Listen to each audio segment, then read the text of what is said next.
Hey everyone, back again. Okay, on to part 1. Today we're going to cover chapters 1 and 2 from part 1 of Martin Heidegger's Being in Time. So the last 2 episodes we did covered the entire introduction.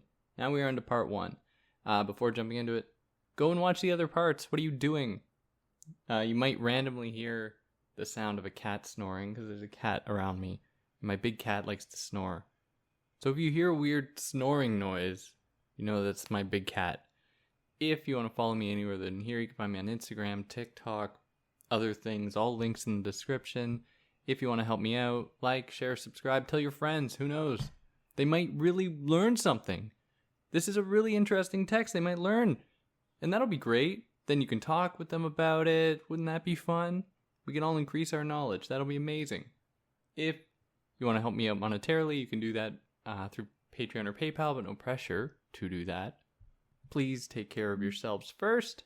And if you found this on YouTube, you can find it as a podcast in any podcast platform, pretty much any under all the same names, which is, then you can just listen to it. People tell me I have a soothing voice. Maybe I can help you sleep. Now that there's no intro song, you don't even have to worry about that, a loud noise. So yeah. Anyways, let's jump into part 1.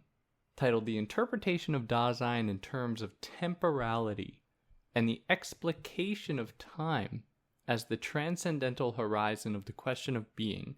So that is going to be his focus for this entire part. And then there will be part 2. So he starts this part before actually getting into chapter 1. So here his preamble to part 1 is to say that to engage Dasein, to understand it, means we acknowledge its fundamental structure as being in the world. So we will analyze the world in its worldliness. And if you don't know what this stuff means, that's fine. You're not supposed to know what it means yet. I'm going to explain what it means as we go along here. The world in its worldliness, being in the world as being a self, and being with others, and being in as such. So through these analyses, by analyzing these things, we will see that Dasein's existential meaning is care. So this is Dasein's primary qualities that he's going to reveal here. He's going to reveal Dasein's being found within time, or its temporality, I should say, is to be distinguished from time, but its temporality and its attachment with care. So what he does is not, like I've already said, doesn't bracket off the world. He's going to use existing in the world, really physically being in the world, being among other people, as a kind of stepping stone, as a jumping off point to understanding what the nature of Dasein is in its fundamental structure. What is it fundamentally before even existing? Can we find out what it is? By looking at the world. He's going to really engage these questions. He's really going to try and find out what it is by looking at really banal things, like using a hammer or turn signals on cars. And that puts us here into chapter 1, the exposition of the task of a preparatory analysis of Dasein, which I think is it's like the exposition of the task, laying out the task itself, which will be the preparatory analysis of Dasein. It's like the step before the step before the step. But that's what he does. I mean, this is within Heidegger's style. It's very thematic for him in that he's going to break down every definition. He's going to break down everything that's necessary in order to begin the analysis. So we are the being that is concerned with our being. That is Dasein. Right now, even as we're posing this question, we are wondering what being is. We are really embracing this kind of Dasein, or we are exemplifying it. So there are 2 necessary characteristics that we need to highlight here. That is that essence of this being is in its being, that is in its ability to be, to exist in the world, or its whatness, that is expressed in through the existence insofar as one can speak of it at all. Now this is existentia over essentia. So its essence, though, is not reducible to its existence, or its by existence we mean its outward appearance. It's existing in the world. That's what we mean by existence here. It is its being itself. So he's looking at how these two things are united. He doesn't want to just bracket off the external world like someone like René Descartes does, right? Descartes is like, I can doubt everything, but ultimately what I cannot doubt is my own mind. Therefore I think, therefore I am. Which is him saying, even to doubt your mind requires the act of thinking, which you can't do. You cannot doubt away thought, because it requires thought to doubt. So no matter what, that will remain. You can be unsure about everything in the world according to Descartes. Like, who knows if that stuff is out there? Who knows if we're living in the Matrix? Or like, there's that evil demon or whatever that put everything here. We don't know. But what we are certain of is that we are thinking. That we cannot doubt. So that was the first characteristic here, at least emphasizing its existence. The second one is Dasein, as being of beings, is always indifferent or non-indifferent to the outward manifestation that it expresses. So it is always present to all. So for those concerned with being, but its pursuit is totally my own. Like, this is an entirely individual enterprise, an entirely individual effort, always being my own being, as he puts it.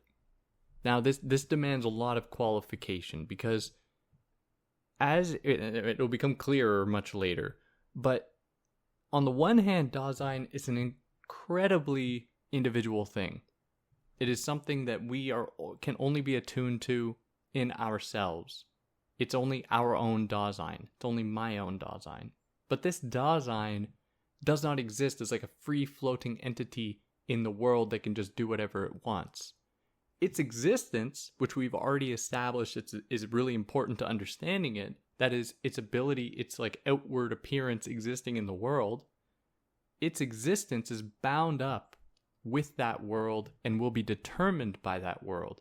If I was born in Jamaica or anywhere, Hong Kong, Russia, whatever, I would lead like a very different life, for example. My understanding of the world would be totally different. I would have a different community, different ways of engaging with the world. I would eat different food. I would talk differently than I do now. Like, so many things would change. And so in that way, Daseins are not totally subject to their own will. They are subject to the will of what he will call the they. That is the world around them, people around them. People's customs around them, the public, the they. Now, even in providing this like exposition into the possible task, into the preparatory analysis of a final investigation, like this step before the step, he celebrates this as being a success in itself, because so far, or for so long in the history of philosophy, I should say, no one has even questioned this at all. Like, what is being? What is its relationship to the world? Is being totally an isolated thing? Is it shaped by the world? How do we actually disaggregate the two? What is essence that is this true, quote unquote true thing, an identity, beneath what is determined from the outside?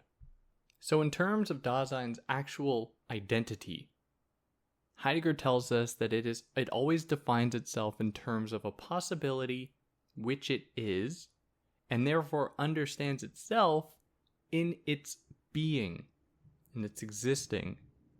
This is why we can't discover it in variations in things in objective experience. So those will just lead us astray, right? So he doesn't want to bracket off the world, but he doesn't want to say like, oh, we just find this out in the world. Like, we can just see things in the world, from them try to extract a universal principle, or what he calls a fundamental ontology of being. These fundamental structures that allow things, people, being to exist. We can't just do that. We won't find anything there. We'll be led astray. There's too many variations. There's no universal principles to be had in terms of finding the answer to this question. Instead, we must maintain Dasein's indifference to all things as a condition for them. So all this is to say that there is something that conditions the possibility of being in things being able to even come into existence in the world, and that this being is concerned with itself, and this demonstration or the being that is concerned with itself is Dasein.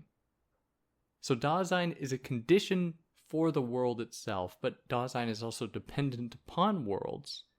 It is dependent upon a social setting in which it can actually exist.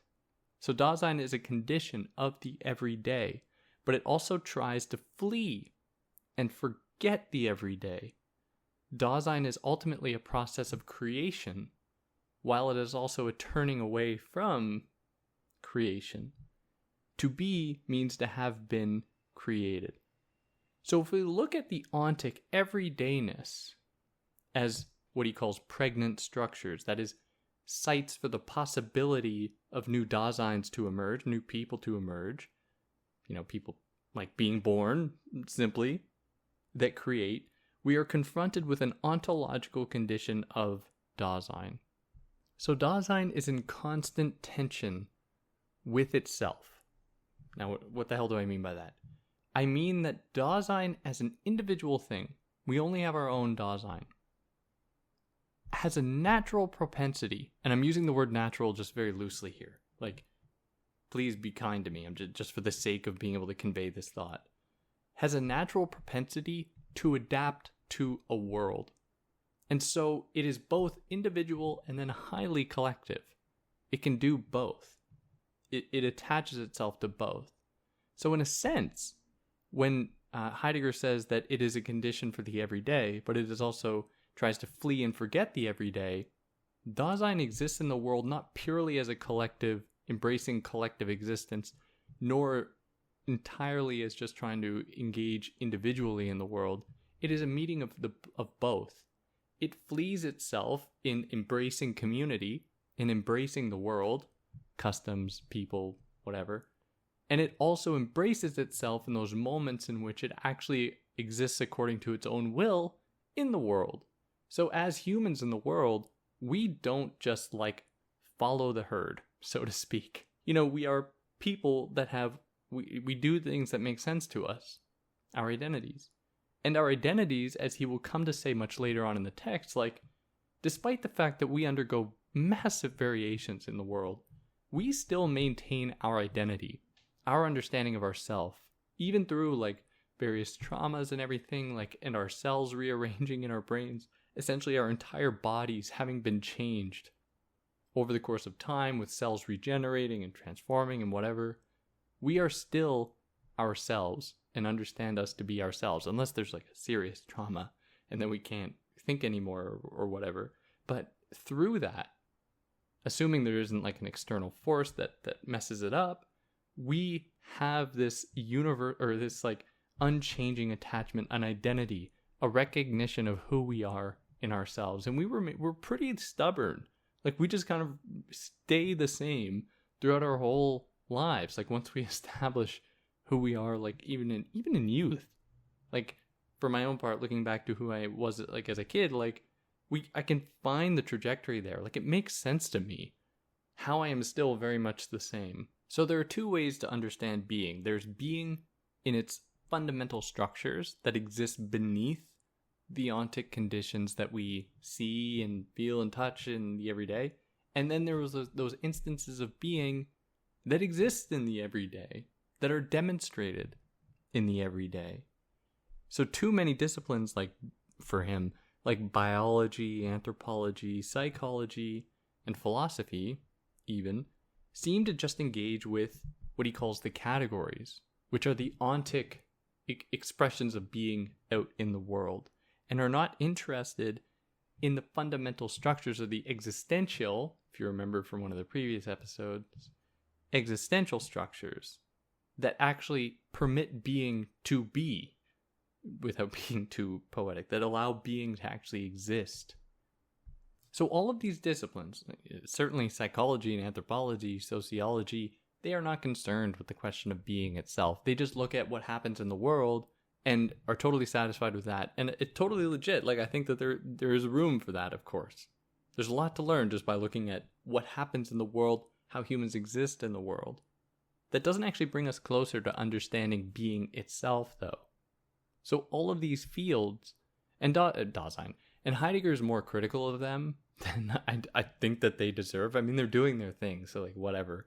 But he's like, all these fields essentially uncritically see humans and assume their essence is tied to what they do in the world instead of digging further or deeper into the question of what it means to do, to actually exist in the world, to do things in the world, and how it relates to a fundamental being, a fundamental ontology. So this is true of all people at all times for Heidegger. He's not saying this is reserved for like a certain stage of human development or something. This is all the time. All beings that participate in creating worlds. Like, and I would take this so far as to say that like certainly animals would in a lot of ways, and I know I'm not super caught up with animal studies and Heideggerian scholarship. I don't really know what's going on there. But I think there are some resonances here with especially how we understand animals to participate or engage in world building, like bees, for example, or packs of wolves, how they create their territory, or how certain birds use certain kinds of calls and engagements in the world in order to seduce a mate, or whatever. I think that all of these can be ways to understand or can be added to the question of being and why we actually feel the need to create worlds. If we are just like pure products of our environment, if that's just all we are, and we just exist purely for evolutionary purposes, just to like wake up, eat, go to sleep, defecate, reproduce, that's it. We do a whole lot more than that. And so do animals.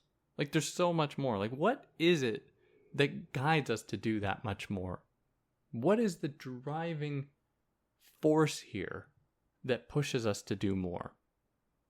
So without an eye turned towards what is often taken for granted, that is like humans just existing in the world, people are like, oh, we just do it, who cares? Or like in the previous episodes when we talked about other approaches to being, some people were like, oh, we can never find an answer, who cares? So instead of taking these things for granted, these sciences then, or by taking them for granted, I should say, these sciences then only ever dabble in repetitions. They only are ever able to repeat what already exists out there. And just like say what's happening out there, it doesn't actually move us further to understanding being, or how being is intimately connected with the ability to exist in the world, to create worlds, to create identities, to create communities, to create things, monuments, history, culture. Now that puts us here into chapter 2, titled Being in the World in General as the Fundamental Constitution of Dasein. This is going to be such a long, oh my god, this does not do well with the algorithm gods, let's just say. 8 parts, oh my goodness. But if I did this for the algorithm, I would have stopped long ago. So, for those of you listening, on to chapter 2.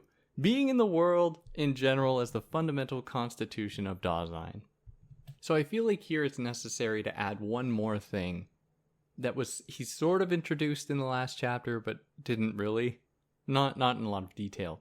Is that in the conflict, I'm calling it a conflict, but you don't have to think of it that way. But in the, I guess, tension between Dasein's wanting to be individual and wanting to exist in a world and a community, we find a distinction between its authentic self, that is, its desire to live its life out by its own will, and its inauthentic self, the self that it assumes in the world.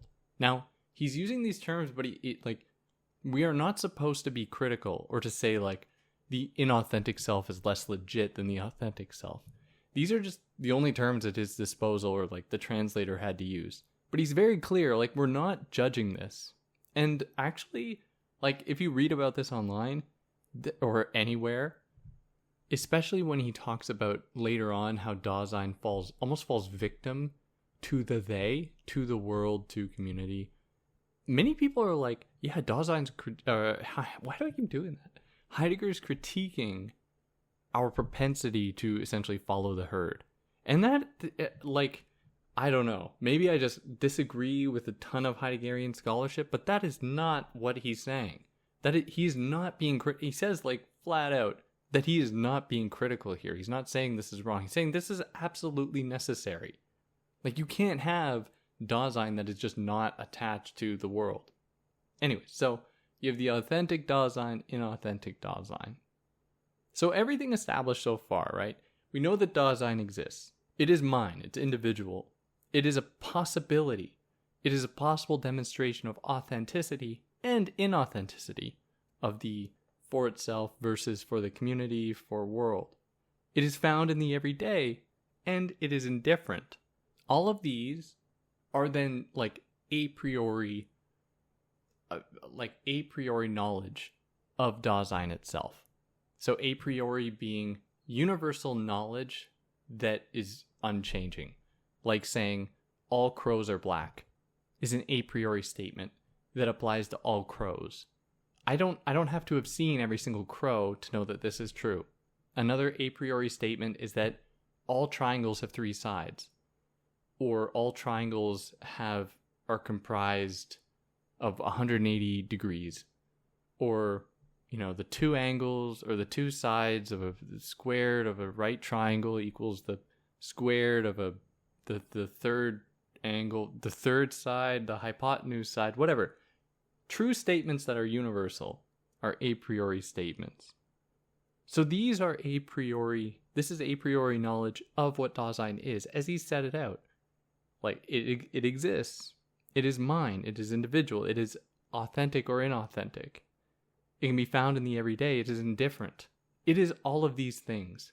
There's no other way to understand being or existing and the guiding force behind existing. So we must accept them a priori in conjunction with being in the world. So far, like, we're focusing on Dasein, right? We haven't really engaged with what he calls being in the world. What does that mean? So being in the world acknowledges the phenomenological claim of the unity of all perception toward a unified phenomenon. What the hell does that mean? Well, we got to go back to Kant for this, where to be in the world, although we have radically different experiences in the world, I think I'm using the term radically a little bit loosely here, but we have very different experiences in the world. I might see the wall as blue, you might see it as you're red, you like tomatoes, I don't like tomatoes, or vice versa, whatever. We have different experiences in the world. Our brains and our senses work in translating the world, whatever it is out there, who the hell knows, but it translates that thing and makes it available to us. And so along that chain of translation, we all might have radically different perceptions, ideas about, images that are conjured up in our minds, feelings that come up into our minds, hear things, smells, totally different from one another, might be totally different. Now, in the face of this, we have to also acknowledge the fact that we can all exist in the world. We can have shared understandings about things, even though we can't be sure if we're all having the same experience of them. We can form community. We can have identities. So identities that resonate with one another. So that's what it means. That's what it means to be in the world. Even though we aren't totally sure about how each one of us actually perceives it and understands it.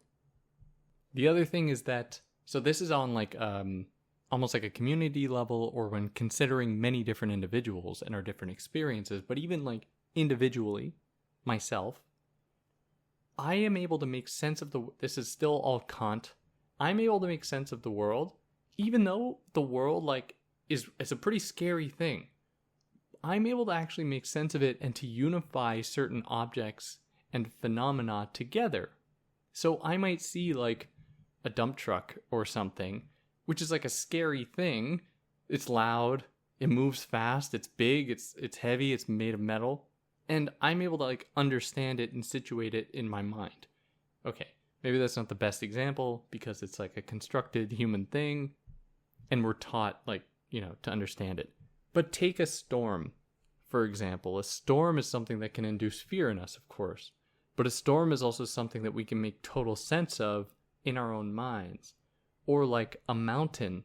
A mountain is a horrifying thing. If any of you have been near a mountain, like, its ability to communicate to us just how small we are is just one thing, and being like this monolithic thing that, it could have an avalanche or whatever, or anything like that, or like certain types of animals that we don't fear because we're able to make sense of them. Whatever. All of these things, the world is scary. Random things happen, who knows? But we're able to live in a certain degree of comfort in our ability to categorize and organize things in the world, just like almost naturally, so that we can move through it, so that we can see the difference between the trees and the grass, so we don't like bump into trees, right? We don't see the trees as being an amalgamation of trillions of little parts. We see it as a unified whole. So this is the unity of perception, the unity of like phenomena, at least two ways to understand it, between many individuals and then just individually for me. Have I still got you here? I haven't lost you yet? So let me repeat that. So being in the world acknowledges the phenomenological claim of the unity of all perception toward a unified phenomenon. Now this is a Kantian idea. But Heidegger's like, that does not even come close to getting at the actual nature of being. What about community, really? Like, what about making monuments and making culture and making communities? So we have to go further. We really have to ask what this means. What does it mean to be in the world? We must ask about the ontological structure of the world and the idea of worldliness itself. We aren't, when we're talking about a world, we're not just talking about some like abstract like ability to unify seemingly disparate things. Like a tree is not like, we aren't scared of the branches but okay with the trunk. Like, we unify them together as one whole. Now, when we're talking about the world, we're not just doing that like abstract practice there. We're doing something that's incredibly complicated. Unifying people with different interests, different Daseins together. Forming community, forming structures, forming identities around that. We also have to understand what being is. So we have the in the world part, or at least we've opened the question as to what in the world means. What does being mean now in terms of being in the world? Like, being is the average everyday person of perception in the world. At least for now, that's how we'll understand it. Just like existing in the world.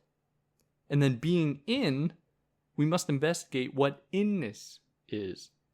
So we have the problem of what a world is. We have the problem of what being is. And we have the problem of what being in is, that he's going to clarify. So he starts with the third one. He starts with asking what it means to be inside of something in this context. What does it mean to be in the world?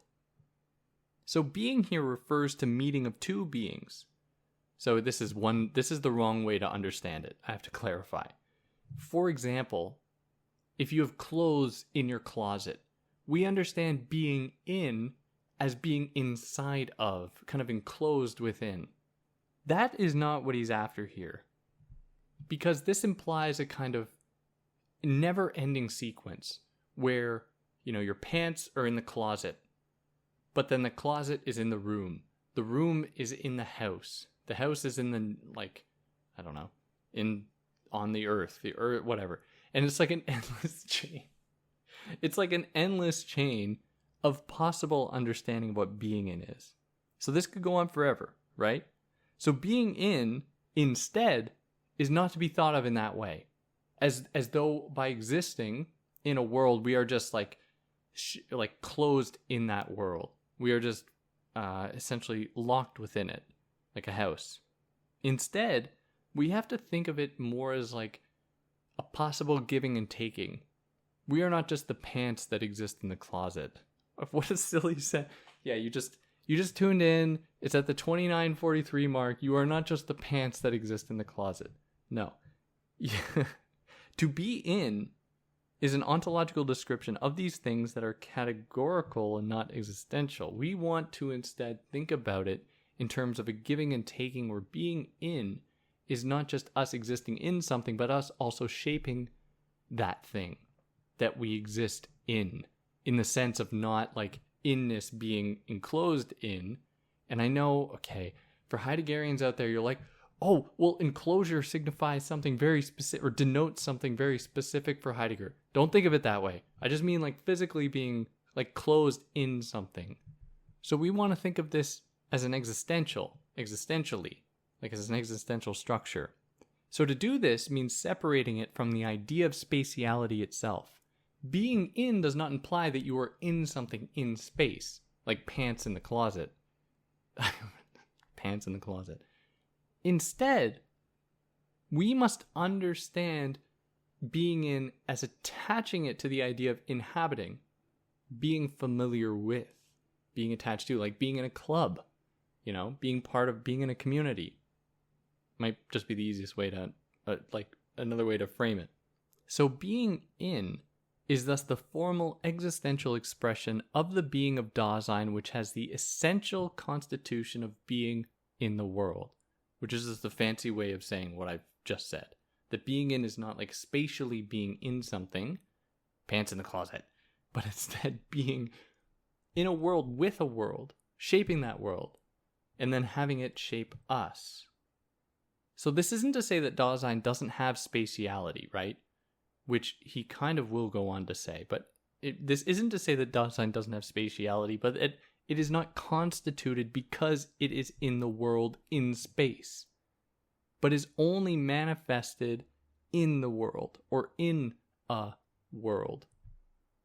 So Dasein, it has like physical presence in the world, right? We are accounting for space, but it's not as though it just attains its identity simply because it exists in space. Instead, it is by its engagement more holistically with a world, with the world, with a world, any world, and its attachment to these things that break down space, that actually give it its identity. So things are united in their being in the world, and so Heidegger suggests that what unites things in a world that are open to Dasein is care, which he classifies as action and intent. To exist in a world always implies that you are not just like on your own, right? I mean, as humans, if any of us did that, any of our ancestors, you're listening right now, the only reason you're listening right now is because your ancestors never said, screw you all, I'm going to live in the woods. I'm going alone. I'm going to just, and then I don't know, have kids on my own or something. And then that'll be it. That the only reason you're listening is because they didn't do that. They instead were like, oh yeah, I'm going to stay with my community. We're going to work together here. We're going to get food together. We're going to hunt together and live together. Like, these are the people that survived, who like kept the world going. Even those people, like, I'm living in the United States right now. Even those people that are the most like libertarian, want to go live off the grid, like, they depend so much upon an already established network of relations and communication, all of the cheap products they want to buy because of global communication and global exploitation. Like, of course they can then say, oh yeah, this is possible because there's this entire network, this global exploitative network that's been established. So we always depend upon some amount of existing in the world. We are never truly like free of it. So in that way, we are always engaging with others in like a careful way. We care about the world, and I know that care has a certain connotation of being like associated with like active effort in maintaining others' well-being, but here he's not referring to it in that way. He's referring to it in a somewhat similar way, but not to such an extreme. It's like for him, action and intent of doing things that contribute to your existence in a world, not as like an isolated individual. This means like talking to people, helping create monuments, helping to engage productively with people, to do things together and to shape the world together. or that world together, not the universal total world, but just your world. So we are not really concerned here in how care manifests in the world, but in how care makes Dasein visible. It has nothing to do with emotion or specific actions, like acts of benevolence, like volunteering, taking care of people, like going out of your way. That's all great. These are good things. But he's talking about the way that we exist in the world with others and kind of naturally are geared toward their well-being in helping, participating in creating a best world for all of us in our, world that we inhabit. Now, for this to be possible, for us to have an innate sense of care, that is, our Dasein is thrown into the world, and we just kind of match it. We learn the language of that. We learn language without even thinking. We learn customs. We are naturally geared towards adopting a world, which means adopting other people to some extent, in a very symbolic kind of way. Adopting attitudes, adopting identities, adopting a communal direction and goal. So we are, to have care reveals that we possess some knowledge of world that stages the possibility of action. So this tells us that Dasein has a natural propensity to understand world, even before it exists in the world. Because it comes into it, and we're just already geared towards adopting that world. Not just being oh, I'm on my own.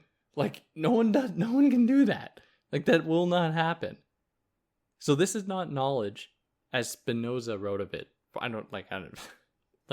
Spinoza wrote of it knowledge was just about trying to accrue as much new information about the world as you can, so that we aren't duped by thinking that the sun rotates around the earth or something. So we acquire more and more info about things, and then we gain knowledge. So he's not talking about knowledge in this way. He instead thinks of knowledge as a mode of being of Dasein, as being in the world, in our world. That is what, this is what knowledge is. How to best optimize that world, our existing in it among others. So this is different from knowledge that emerges from imagined distinction between subjects and objects. This is the kind of knowledge we'd find in anthropology or sociology that says that there are people studying and there are things out there to be studied. Knowledge for Heidegger is about one's engagement with a world, what they know about that world. We are instead interested in how there is not such a neat distinction between subjects and objects, because that would imply a kind of spatiality, a kind of distance. We are instead concerned with being in a world that we shape and shapes us, and that we work upon and it works upon us. So a little more on this. Knowledge in terms of Dasein in the world refers to common experience of existing in, perceiving and taking care among others who are doing the same, one Dasein among other Daseins. So as he writes, in knowing, Dasein gains a new perspective of being toward the world always already discovered in Dasein. So we haven't really explained what being in the world is. We're only still setting up the conditions for it. We now know what being in. What does it imply to be in something? We don't mean it spatially, like pants in the closet, but rather being with. Being among others in a shared goal, shared direction, in a world that has shaped us and that we can then work upon it. And yeah, let's wrap that up there. Next time we're going to do chapters 3 and 4, where we're going to get into the worldliness of the world. What is the world? How do we actually, what does it mean to be in the world? I'm delivering a truncated version here, because this book, if you read it, it's so repetitive. Oh my God, is it repetitive? So I'm giving you just what you essentially the argument as it runs from beginning to end. But as I said at first, in the first episode, sometimes he will have this whole argument, finish a chapter, start a new chapter, repeat the argument, but with subtle differences. That's dude, you can't suddenly make these slight variations and then claim to have finished what you started in the previous chapter. I don't have examples of it because I was reading it and just was getting so frustrated, especially with like the way he defined certain terms. But anyways, I'm sure that you've not, whatever. If you like what I did, like, share, subscribe. Anything I got wrong, let me know. I can pin it in the comments on YouTube or on a podcast platform. You can just leave a review. Let me know. I'd love to hear about it. And yeah, on that note, take care, everyone.